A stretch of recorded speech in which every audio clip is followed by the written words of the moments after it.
Okay, today we're going to be talking about thermal energy and the thermal energy formula. So first, let's define thermal energy. Thermal energy is the total internal energy of the particles of an object. Now this is going to be the kinetic energy as they're moving around, the tiny particles that constitute matter. I want you to think of it as mass times temperature. So the overall mass times how hot it is going to be a totality of the thermal energy in a substance. Temperature itself is if we took all the particles that make up something and we found the average kinetic energy of those particles. So temperature has nothing to do with mass, and that is a big contrast it has with thermal energy. Heat is going to be the movement of thermal energy along a gradient. So it moves from an area of high concentration to low concentration. Otherwise, you could call that hot to cold. We have three methods: conduction, convection, and radiation. Conduction involves direct contact. Convection involves convection currents. And that just involves the particles getting closer to other particles. And radiation is without matter at all.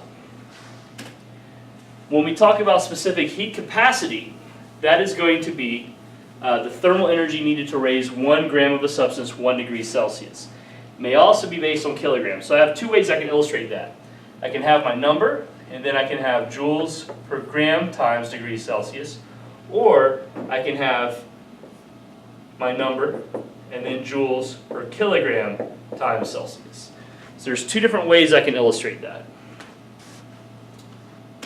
Now, when we want to use the thermal energy formula, we're going to say that Q is heat energy, M is mass, delta T is a change in temperature, and then we also have C, which is going to be the capacity. So Q equals MC delta T.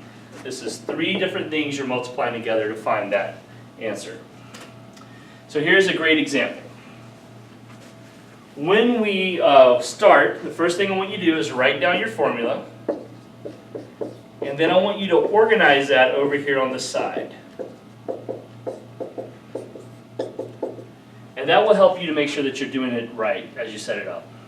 So it says if you heated a 15-gram sample of lead from 10 to 35 degrees Celsius, how much energy is absorbed by the material?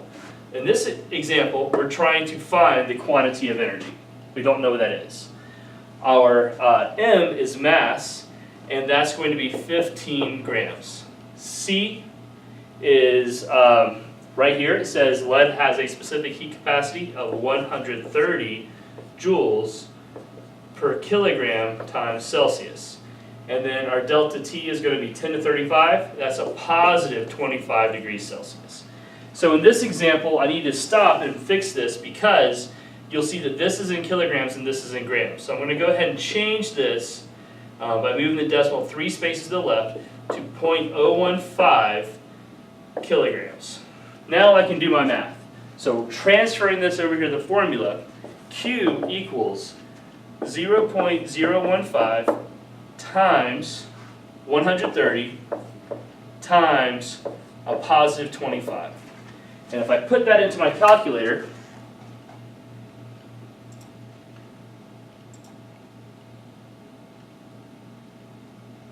you'll be able to see that, just bring it down over here. You'll be able to see how to very quickly find this by typing this in. I suggest you use a calculator where you can see the numbers as it's going into the system. Clear that real quick. So 0.015 times 130 times 25. Now remember, it's a positive 25 because I'm increasing my temperature. And that gives me a total quantity of energy equivalent to 48.75 joules.